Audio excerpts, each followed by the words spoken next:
alhamdulillah hari ini kita bisa keluar dari tekanan, bahkan di set kedua kita bisa membalikkan keadaan, apalagi set ketiga bisa menang, itu sungguh yang luar biasa sekali. Sisa juga cuman sama Lisa, cuman pasrah ya dari usaha dulu aja, pokoknya sebelum bolanya jatuh ke lantai itu masih belum poin, kita masih bisa mengejar terus. Alhamdulillah kita berhasil membalikkan keadaan. Itu sih Pak. Terutama saya set pertama ngerasa gak yakin banget, gak tahu kenapa defense-nya benar-benar mati terus, dan akhirnya Rehan sempat bilang ayo kita ambil set kedua, dan saya sama Rehan bilang ayo lebih yakin. Itu dimudahnya ayo lebih yakin, akhirnya mampu. Ya artinya kemenangan ini kamu ketika di kemarin minggu lalu di Singapura Open kan nyebut dia juga kalah dari lawan yang sama, kamu sudah bertekad ingin melakukan revanche, melakukan balas dendam, artinya hari ini sudah mampu untuk membayar lunas kekalahan di Singapura. Gimana komentarnya? Ya untuk pasti yang pertama kan kita emang ketemu mereka kan menang kalah terus kita ya. Kita udah 4 kali kita ketemu dan ini head to headnya 2 sama ya guys. Nah berarti kan kita pasti ketemu mereka kan ramai terus kan. Pasti kita tahu lah celahnya dia di mana. Terus mereka tahu lah celah kita di mana. Nah kemarin waktu di Singapura tuh kita benar-benar kita pelajarin banget. Kita lihat video, kita kehilangan poin dari mana, kita dapat poin dari mana tuh kita benar-benar ngelihat. Oh kita kehilangan poin dari sebelah sini ya. Berarti besok lain kali lebih siapin di posisi situ lagi. Kalau misalnya emang itu yang bikin kita lost poin banyak banget, berarti harus dibenerin yang itu. Terus kalau mereka kehilangan poin dari mana, kita juga tahu lah. Oh berarti harus ngincar ceweknya, emang harus sabar, kita nggak boleh nafsu juga. Soalnya kan cowoknya juga bagus, gak pernah juga sih. Mungkin itu yang terakhir saya. Bisa nggak nambahin? Sama. Itu. Oke. Ya. Oke, silakan teman-teman dia kalau ada. Lampu dan poinnya sempat lagi kritis gitu ya. Tadi sempat nanya sama pasangan Malaysia itu mempengaruhi dia juga, tapi itu bisa jadi kalau kata dia jadi kasih waktu untuk mereka tuh diskusi lagi, menyusun strategi lagi. Nah, insiden mati lampu ini seberapa berpengaruh untuk kalian, dan selama mati lampu apa yang kalian lakukan? Kalau untuk dari saya juga seperti ngingetin Lisa ya, lebih fokusnya lagi lebih dijaga. Paling kan poin-poin kritis kita ambil posisi 24-23 tadi. Saya masih ingat 24-23 itu langsung mati lampu kan, pasti dari situ kan dari kita dari fokus yang benar-benar fokus terus tiba-tiba mati lampu kan pasti buyar kan konsentrasi kan. Makanya saya bilang ke Lisa udah apa, tetap jaga fokusnya aja, tetap fokus, soalnya udah poin-poin kritis kalau kita nggak fokus pasti bakal kalah. Apalagi poin-poinnya kayak gitu tadi sempat 24-23 bisa servis terus disodok lagi kan, emang kan agak lama juga, hampir 5 menitan tadi mati lampunya kan justru bikin jadi kayak kaku lagi lah kaki, jadinya saya kurang siap lagi tadi pas 24-23 itu sih. Ada lagi? Aman? Itu kan gak tahu tuh, itu mukulnya ragu-ragu atau kayak ala-ala Rehan kayak yang dibiarin dulu terus dikasih, karena jatuhnya juga di depan net tipis banget tuh di depan net mereka.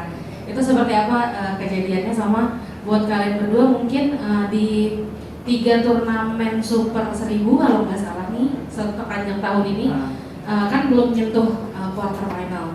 Dan ini Super 1000 pertama untuk race to Olympic kan. Rehan bisa udah berulang kali juga bilang memang mau mencoba untuk menembus Paris gitu.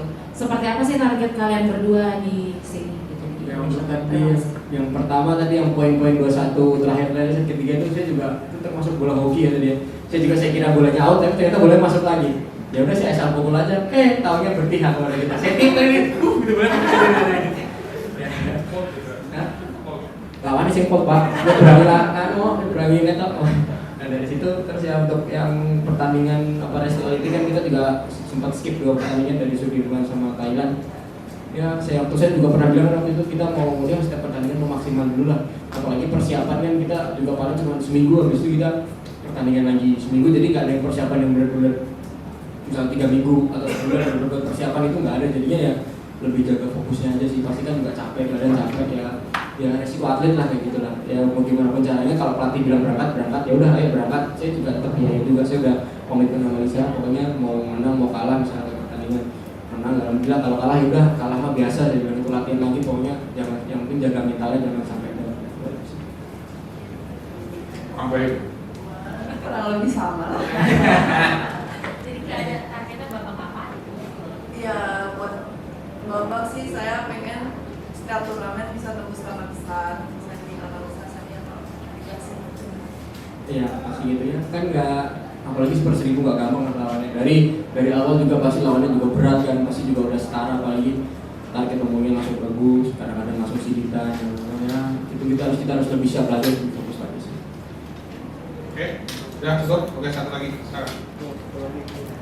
Di Rising Star baru di XD Indonesia, mengingat beberapa pertandingan juga sempat rame ketika berhadapan dengan ranking 1 dunia Zheng Siwei, Wang Yeqiong. Kemudian strategi untuk babak selanjutnya, mengingat babak selanjutnya ini kan akan bertemu dengan ganda Eropa, Ya. dan juga tentunya akan kalau lolos lagi akan bertemu dengan peringkat-peringkat yang lebih tinggi. Strateginya seperti apa ketika berhadapan dengan unggulan-unggulan 1, 2, 3 dan juga seterusnya? Ya untuk itu yang pertama sih pasti kita harus lebih siap lagi ya, karena kan pasti mereka lebih tahan dari kita, mereka lebih pengalamannya lebih banyak dari kita, jam terbangnya lebih banyak. Tapi kan dari situ kalau misalnya kita kayak kemarin waktu saya bisa di awalnya di semifinal itu, kalau misalnya kita main lebih nahan fokus, lebih berani lagi, lebih nekat lagi, mungkin itu bisa jadi kejutan kali ya. Nah, mulai di sini kita jadi belajar. Kita udah pernah lawan ranking 1, 2, 3, 4 tuh kayak gimana, dia cara mainnya kayak gimana. Jadi kita tahu lah, kita punya gambaran. Kalau misalnya kita lawan ranking 1 kita main begini, lawan ranking 2 kita main begini. Jadi itu 1, 2, 3, 4 tuh emang susah itu ditembus, susah. Tapi kan pasti nggak mungkin itu orang kan bisa seperfect itu kan, nggak mungkin. Pasti ada lah kelemahan di 1, 2, 3 titik itu pasti ada. Nah, makanya kita banyak banget pelajaran dari situ. Apalagi ngeliat video kan penting banget tuh, dari ranking 1 lumayan gimana, ranking 2 gimana, 3, 4 gimana ya. Itu sih pasti. Tapi juga kan sisi lain lagi pasti lawan juga ngelihat kelemahan kita juga kan. Dia pasti juga nonton video juga banyak. Ya mungkin dari saya ya pokoknya lebih disiapin lagi sih untuk pengalaman yang lebih ke atas. Terima kasih sudah menonton. Silakan subscribe, like, dan jangan lupa komen di bawah ya Bola Spotter.